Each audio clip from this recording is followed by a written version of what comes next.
Bonsoir tout le monde, j'espère que vous allez tous extrêmement bien. Aujourd'hui, nouvelle vidéo dans laquelle nous allons tout simplement voir comment l'Union Européenne a été créée, par qui, comment et pourquoi. Pourquoi l'Europe a-t-elle décidé de s'unir? On va retracer toute son histoire depuis les premières idées d'unification jusqu'à l'Europe d'aujourd'hui. Alors installez-vous confortablement dans votre canapé et c'est parti!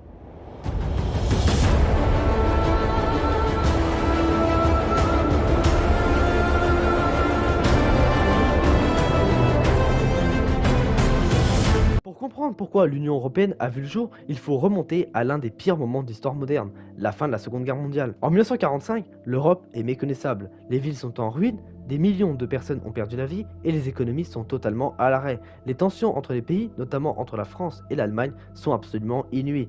Et surtout, un problème crucial se pose. Comment éviter qu'un tel carnage se reproduise? Les dirigeants européens prennent conscience d'une chose essentielle.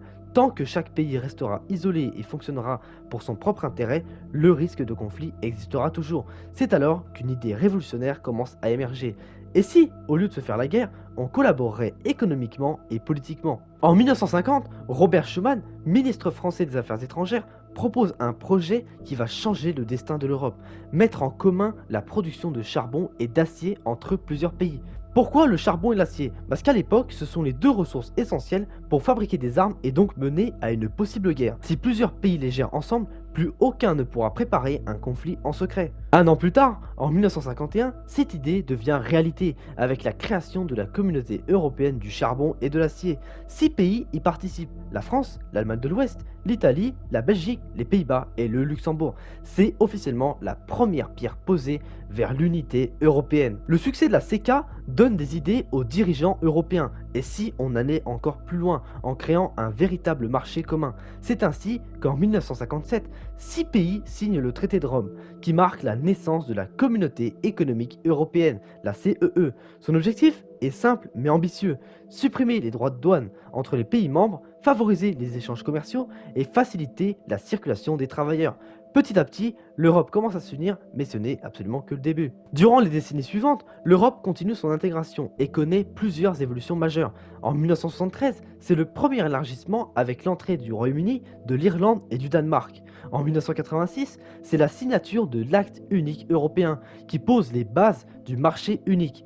Et en 1992, c'est le traité de Maastricht qui change absolument tout. La CEE devient officiellement l'Union européenne. Ce traité marque un tournant historique. Il instaure la citoyenneté européenne, il prévoit la création d'une monnaie unique, l'euro, et il donne une dimension politique et sociale au projet européen, qui dépasse désormais la simple coopération économique. L'Union européenne n'est plus simplement un marché commun, elle devient une véritable puissance mondiale. L'un des moments les plus marquants de l'histoire européenne arrive en 2002. L'euro devient la monnaie officielle de plusieurs pays. Aujourd'hui, 20 États de l'UE l'utilisent et c'est la deuxième monnaie la plus échangée au monde après le dollar.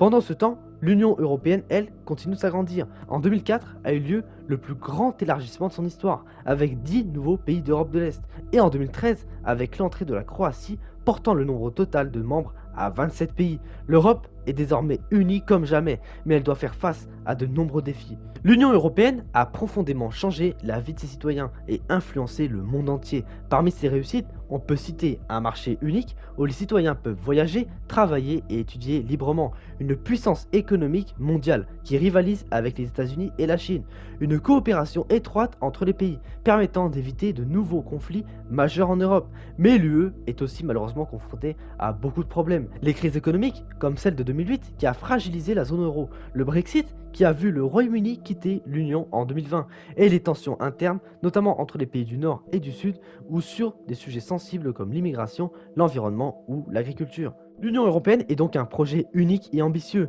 mais son avenir dépendra de sa capacité à s'adapter aux défis du XXIe siècle. Donc voilà, j'espère que cette petite vidéo sur l'Union européenne vous aura plu. Si c'est le cas, n'hésitez pas à aller voir ces deux vidéos qui sont évidemment importantes pour l'avenir de l'humanité. Moi, je vous dis à la prochaine. Salut les filles. Allez, ciao tout le monde.